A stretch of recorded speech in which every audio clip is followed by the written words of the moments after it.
पल्लवी आप सभी का ग्राम सेवा न्यूज चैनल में तहे दिल से स्वागत करती हूँ।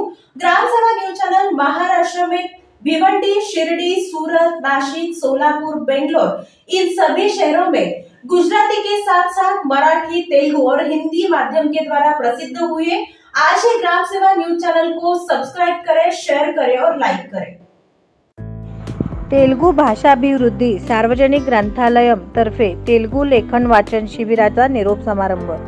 सोलापूर येथे विद्यार्थी, युवा वर्ग व ज्येष्ठ नागरिक अशा तिन्ही वर्ग तेलुगू भाषा वाचन लेखन शिबिरात सहभाग नोंदविणे विशेष असून हे संस्थेचे यश आहे, असे प्रतिपादन व्ही.एस. प्रसाद DY zonal manager bank of India यांनी केले।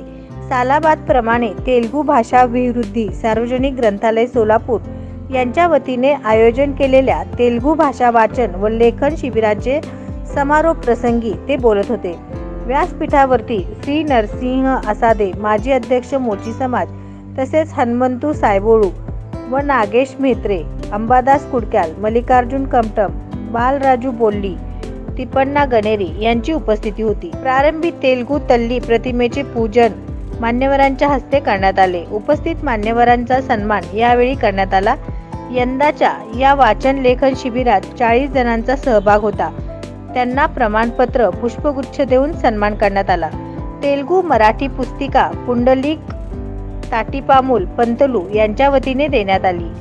तेलुगू भाषेत अगदी प्रावीण्य मिळवलेल्या 2 मुलांना भीमनाथ प्रभाकर यांच्या वतीने रोख रक्कम देऊन गौरविण्यात आले। महिनाभर तेलुगू वाचन लेखन शिकविलेल्या राजलक्ष्मी गाडपल्ली शिक्षिका यांचा सन्मान संस्थेच्या वतीने करण्यात आला। कार्यक्रमाचे प्रास्ताविक मल्लिकार्जुन कमटम यांनी केले।